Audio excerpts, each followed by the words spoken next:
My name is Hisham An-Noor. I'm a Sudanese activist and one of many people who are uprising against the dictatorship of Omar al-Bashir and his criminal regime. I'm recording this video to show you how bad the situation is in Sudan, especially that I might not have another chance to record this after being threatened to be killed and lynched in public for letting people know about their constitutional right. That is my only crime, which I'm proud of. On December 19th, 2018, Sudanese people got together and peacefully demanded the Sudanese government to reconsider their reckless economic decisions that have been damaging the citizens of Sudan. Ever since Mu'taz Musa took over two governmental positions simultaneously in an unprecedented event where he was assigned as a prime minister as well as the minister of finance, the prices of bread, main food supplies, and medications have doubled, and so has the inflation rate, not to mention that they're on their way to lift subsidy of all products. And to make matter worse, we can't cash out our money given the fact that the Sudanese government has set the daily withdrawal limit at 1,000 Sudanese pounds max, which is around $20 or less, because apparently banks all of a sudden have run out of money and not a single press conference was held to let us know where all the money went.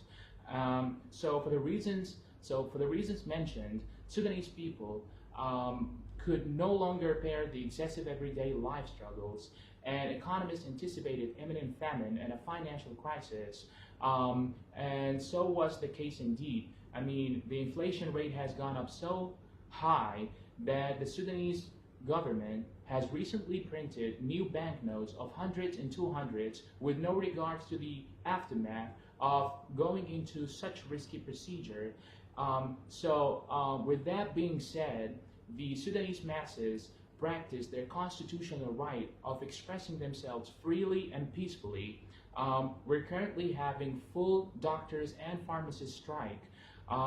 Lawyers, engineers, and respectable professors also demonstrated against the government for the miserable situations they put us in. Yet the criminal regime in Sudan chose to suppress unarmed protesters with their heavy weapons, resulting in over 52 deceased citizens over the course of 6 weeks. Most of them are only boys under the age of 24, let alone the hundreds of detainees of both genders whose backs were extremely injured by cruel whipping. Two boys lost their hands. A young man and a woman lost their right eye. A doctor was shot 14 times for treating injured protesters. A teacher was tortured to death by sticking a metal object of 52 centimeters long up his bottom. And to top it off, he was brutally beaten until his kidneys totally stopped functioning. I personally cannot leave my house. I can't meet my friends. I can't even get together with my family. I can't practice my constitutional right. I can't even pray in the mosque. I'm really worried about my own safety. My aunt was pulled over by a woman that works for the government who threatened her to have her 3 children killed if she doesn't give me away. And she's only given 1 week to do so. So that's why I'm desperately recording this video, begging the UN, the foreign embassies in Sudan, the human rights organizations, and every other organization that has devoted itself to protect the rights of human beings, and even active individuals like George and Amal Clooney, that I hereby kindly ask you to step in and spotlight our issue with no further delays to help us to put an end to this criminal, unlawful, and non-humanitarian regime.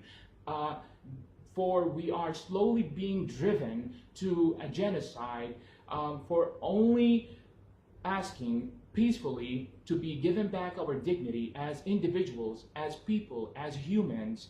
I also urge Al Jazeera, CNN, BBC, Fox News, DW, Al Arabiya, Al Sharq, NBC, the New York Times to fulfill the professional standards and ethics of journalism and media, to reach out to the rest of the world, holding up our voices, the masses' voices that you swore to protect, foster, and deliver, so we can make the world better, more civilized, safer, and dictators-free.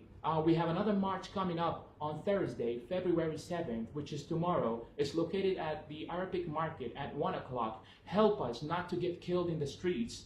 And to my people, tasgud bas, and that is all, it must fall.